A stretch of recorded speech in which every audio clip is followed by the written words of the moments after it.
Una nesa ne video yange namwe.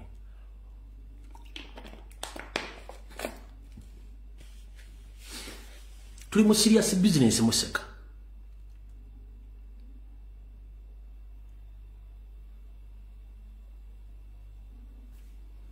Katugende kale. Bwe badde mu meeting ezo buli mungu atasobola ku defendinga musajja bikolobero yakola.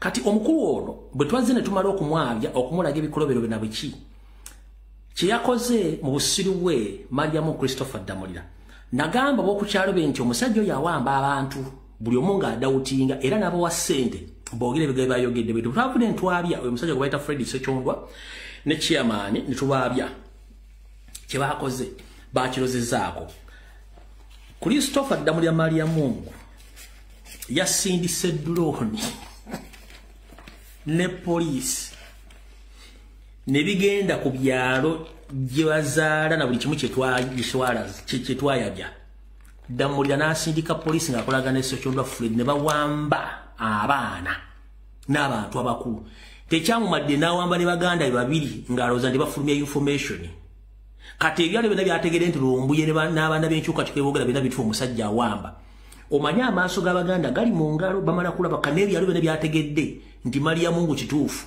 musajja muwambi kubanga yabadde mu panic kati Mariamu ojja kutegera lwaki abantu basobola ku profile nakugambye nti abaana bo gye bali mu South Africa nakubuuliddeyo era buli omu yatidde naye genda mpola ebintu by'okuwamba abaana ng'okozesa abaana bajjaati abaggeto bonna twatandise oba profilinga n'okumanya biki bakola kati gwe wagenze ku kyalo kyo gye bakuzala ku byalo bibiri n'otandika okuwamba ng'abaana batwala ku Gombe police station n'obatulugunya kati wagenze okulanga tekikumalidde kati obatwala Kasangati bino byonna ensi njagala ebitegeere naye ekikulu kyekiruwa ekikulu kyekino wano bannansi bawangalira ku byalo gye badde bakuzala gye badde bakumanye bategedde ate batemu banno omuliro oyo Fred Sechondwa chairman ye yasiise teyazzemu kuleekaana yasiise kubanga abatamanyi nti yaba mumanyi nti yabba eggaali okusooka okujja ku chairman yasiikidde wali ng'omulongoosa katono Fred Sechondwa owa NRM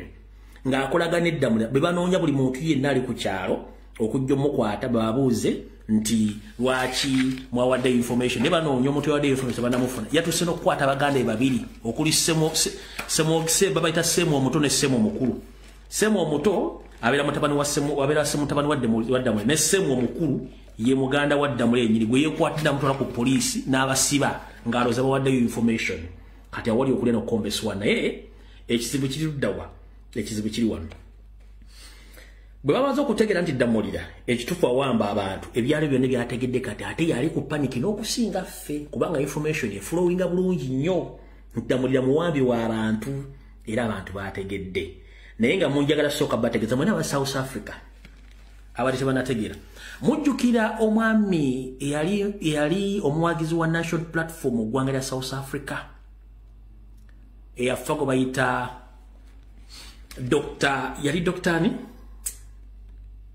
Dr. Kibuuka Dr. Kibuuka yafe South Africa mumanyi abali mu lukwo olumutta yali Mariamu Christopher Damulira kwa Christopher Damulira before nga tanajjawo yasooka n'agenda ka South Africa okusomesa mu Pretoria University nga lekikyala n'asigazayo amagulu ge ng'akola buli kimu submission yatta Dr. Kibuuka oyo yafa wa National Platform yali omukulu ennyo era omwami oyo Damulira Mariamu yali mission etta Dr.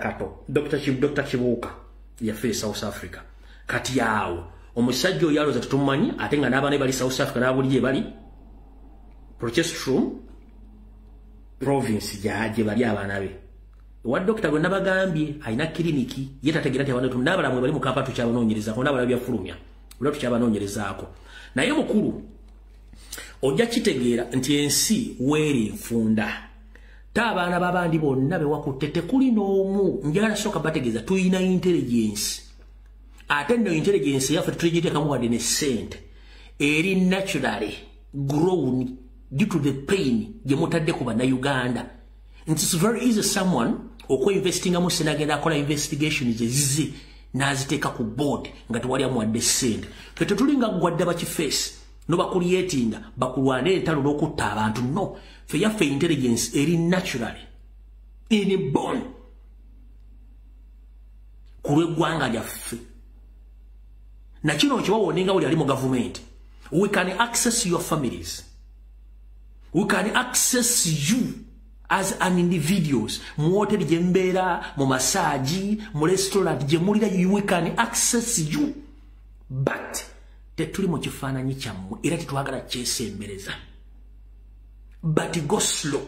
Bwe muna atuforcinga okujja mu kifaananyi mutwetweyaga tubabeeremu nga mutonga mukyagala, we can do that. Mubeera mu restaurant, mubeera mu maloji, mubeera mu massage, mubeera mu mabaara 24/7, emotoka zammwe gye muzipakinga tumanyiyo, gye muzikola bwe ba girlfriend ba mu side dish yonna tumanyiyo. We can access your kids in masomero gye mbateeka kubanga we have access. We have families, we have relatives, tulina ne intelligence ega nti omwana wa gundi asomera mu ssomero gundi. But tetunatuuka waawo. Museveni kera okuwamba abaana b'abantu. Mariamu Christopher damulekera okubamba abaana. James birungi mikwano gyo baganda bo bonna tubalina wano bifaanyi tunayagala bita naye mulekera okuwamba abaana baffe. Emmotoka ze mwagula ezitwala abaana baabwe ku masomero tuzimanyi ssaawa mmeka weeyitira, bamujja ssaawa mmeka, atuuka ssaawa mmeka, ne ku ssomero kwennyini tusobola omukolerako ekikyamu. But tetunnatuukayo eyo. Tetunnatuukayo. Nomwagala okugjamu empale nga temugenda kufuka. Ekyo nakyo tukimanyi bulungi nnyo. Munywa omwenge n'amacupa ne mugameketa. Ekyo nakyo tukimanyi bulungi nnyo. Mukwana mulinga abaana bako. Ekyo nakyo tukimanyi bulungi nnyo. Ne gye mugula engoye tumanyiyo. Nezivaana ettaka maduuka ge mutunulira tumanyiyo. Buli kimu tukimanyi. Just tetunnatuuka ku level ebakolako bulabe kuba tetwagala bakolako. Tetwagala kwefaanyiza kifaananyi kyammwe kye muliko. Wabula kuno kubalabula. Tusobola okukola obutujju ne si kye kifaananyi kye tulimu. Tusobola okutta ne si ekifaananyi kye tulimu. Bageto youth bonna tubamanyi bwe bali ne tusobola bafunako access ntubatuusaako bule si kye kifaananyi kye tulimu.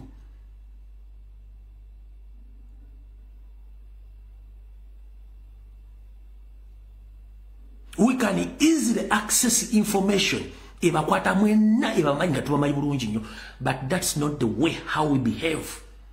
Mutu forcinga buforcinzi. Eri abantu bamwalemesa obulamu ne bafuluma nga mwali mukola nabo bali mu diaspora. Diaspora doesn't mean USA, Canada, UK or Europe. No. Diaspora means nali Sudan akumanyi, ali Kongo akumanyi, ali Kenya akumanyi, nali mu Uganda yekukumya akumanyi. They have access to internet. They have access in WhatsApp groups. Basobola okuspreading information at any given time n'agigaba. Naffe abantu bamanyamu nga akumanyi ku ngalo nkuleka bulesi, tubaleka bulesi. Gye mugula amadagala we can access records tubamanyi.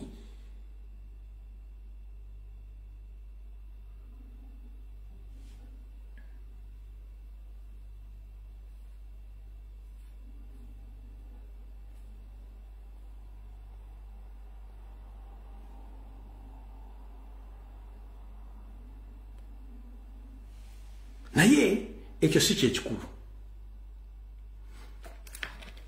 Njagala otegeeza Christopher Damula tumanyi bingi nnyo. Lekera okuwamba abaana. Tukyanoonya abaana bo naye konyini omuntu twatandise okutambulirako tukumayo tusobola okujja. Njala kukola mu point of correction. Bwe nali nkola video bayali yakulwa kubiri. Waliwo omego nabagamba nali ndowooza akola ku New Vision. Yali nedda mu dooyo. Takola ku New Vision. Wabula RDC we Nansana. Wabula abeera nnyo ku TV ya Bukedde ne ku NBS nga akola propaganda ne blackmail ku national platform. So si mukozi wa New Vision. Jagadde nkole mu clarification katono. Oyo gundi we Nansana oyo RDC wa Museveni we Nansana. Wabula omwami y'omu ku ba high profile criminals organizing gangs ezimenya okubba okutemula abantu bo mu Kampala mukono wa Kiso. Oyo omusajja gumulaba alina omutogo mulinga ngugwe ensenene no gundi akulunkalu. Oyo mvubuka ekifaananyi kye kankibalage wano. Kankibalage wano bana kitaddemu wano omwaka ivu katono nnyo 1 minute. Mwagala masimu nejjukira program yetu atugidedicate nze kuki ku North so wekifana kitadde luddawa simechaze mwena basi nje kiba postingira kati ono ye mwami ndindako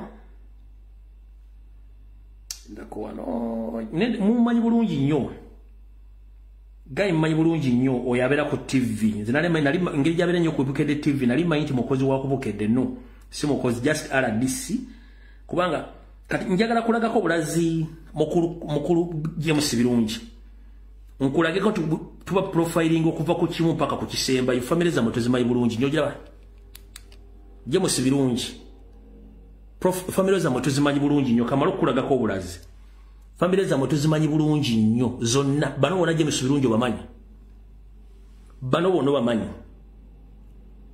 singa nakutandikako botalekera okuwaba bantu bano bonna mikwano gyo bali relative bo oyo ndi ku family James Birungi ne bali relative be bano bonna tubalina in archive tubalina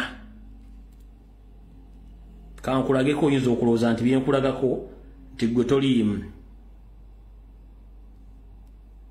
James Birungi uyo moli bano bonna tubamanyi bulungi oyo sigwe James Birungi oyinza okwewakana gwe oyo si James Birungi oyinza okwa bonna abantu bamwe tubamanyi we bulungi on fingertips tubamanyi bulungi nnyo we can access them anytime anywhere katoli mu office lwanze okubagana amatama bonna tubalinako access information tugina location na wabuli mwe bali tubalinako information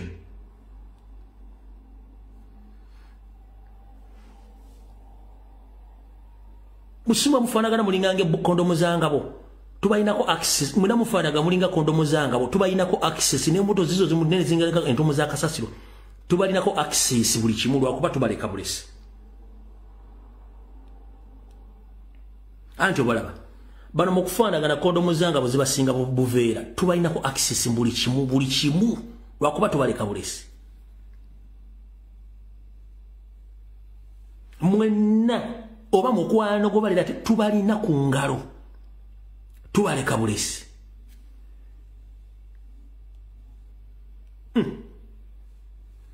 oba mukwano tubalinako access ku buli kimu tubaleka bulesi kitubagete tunatuuka waawo nibo tunatutuuse waawo mujja tegeera bano ba ghetto youth bano kati ono Balamu mula bulungi nnyo ng'alina oli omuvuka gwe bana bagambye wolofu kati tukyali mu group ya Ddamulira mwenna mwali mwebuuza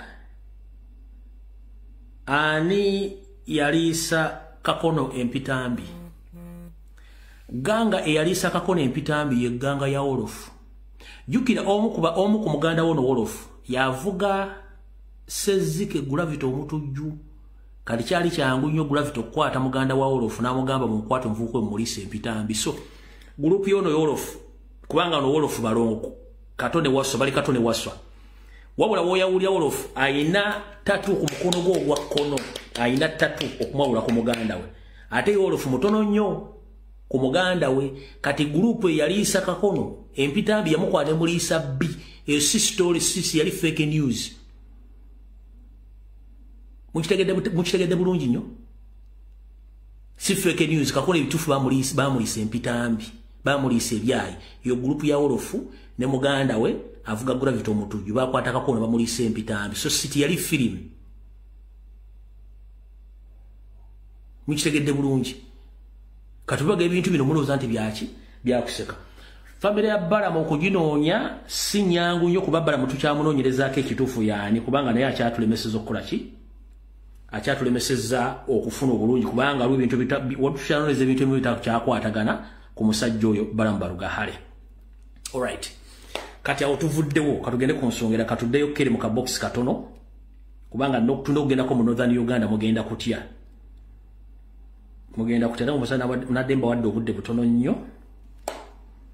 nademba wadde obudde butono nnyo nga n'ebintu bingi ebyokukolako wait a minute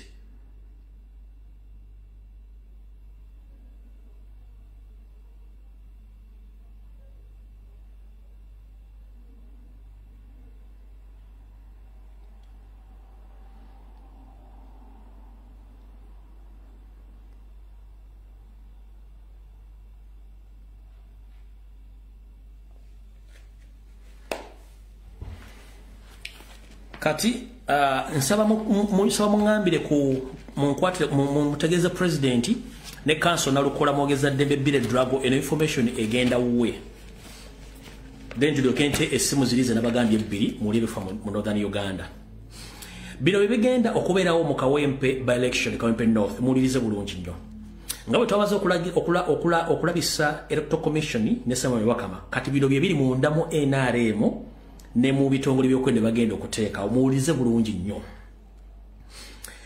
National Reverse Movement wa National Reverse Movement n'ekitongole ekibbi ky'obululu Uganda Electoral Commission bategese ebintu bino wammanga already bataddewo da polling stations 32 enfu ezitandala balonzi nga balonzi babayina kye bagenda kukola ebintu bigenda kubeera 5 n'ebirala bengenda okwongera ko wano wansi ekintu ekisooka bagenda kukola kye bayita ballot staffing kwe kuddira obutiikinge ne watandika obuteeka amabox ago bagenda kikola kuba kiri ku plan yaabwe okubawanguza ekyokubiri bagenda kukyusa kye tuyita declaration forms bagenda zikyusa ekyo nakyo council nalukola mbere nga mukimanyi declaration forms bagenda zikyusa bagenda kera ku deployinga that nti bagenda kufuna intelligence kubanga jukira candidate yenna bwe yesimbawo ayina okumakinga sure nti ba polling agent bagenda okukuuma obululu Electoral Commission eba yabategeddeko kati bwe banawa bagenda okuba polling agent bonna Electoral Commission egenda kusulanga ewadde intelligence ya Museveni ne ganga mafias ba polling agents bonna gye bagenda okubanga gye babeera ne gye basula kino kigenda kuwa omulimu ddamulira ne iso ne seemwayo kutandika kunoonya buli polling agent yenna wagenda okubanga yasuze either bamuwambe ekiro ekyo oba siki bajja muwambira wennyini mu kulonda nga kutandika ku macha bamubozeewo ekyo nakyo bakirina kuba bagenda kidnapping aba polling agents ekyo kiwedde ekyakusatu ekyokuna Mr. President wonna wooli buno bakanjala bukutuukeko antegeddeko ku mutimbagano gambye tonaku rancha olw'omukaaga ogenda kulabikako mu kuba campaign ku campaign za Nalukoola mu Kawempe North ogenda kuddayo naye embata za neti zino ezibika amagi agakale 2 zigambye nti zigenda ku trackinga yogenda okusula entambula yo na buli kimu bagezeeko ku blockinga obutatuuka ku campaign ono obulaze naye mbalayirira bagundi buli kyemukola kyonna making sure nti omusajja ono temukoonako nkidda mu making sure nti kyemukola kyonna temukoona ku musajja ono lwaki wano ku mutimbagano kuno tujja okulangirira ekiddako nga neggulo tennakiranga tujja okulangirira ekiddako wayina abantu 27 ze mundu 27 guns ogamba tuli mukadde 10 plus nkiddamu wayina mundu 27 n'abantu 27 naye nga baali basukkamu tuli mukadde 10 plus sibwe kiri tiye kitwanguyira nnyo okubeera ne access ku bintu ebikozesebwa mu kuggyako gavumenti n'amaanyi nga gwe boolowooza ekyo tekisobola naye tetunnatuuka yeeyo sitwagala oyanguye okugendako ng'ogezako kwagala okutta Kyagulanyi so nga mu tracking nga mu block nga mutagenda campaign ezo ne fujire musubira okukola please temukigezaako tugenze ku kyokuna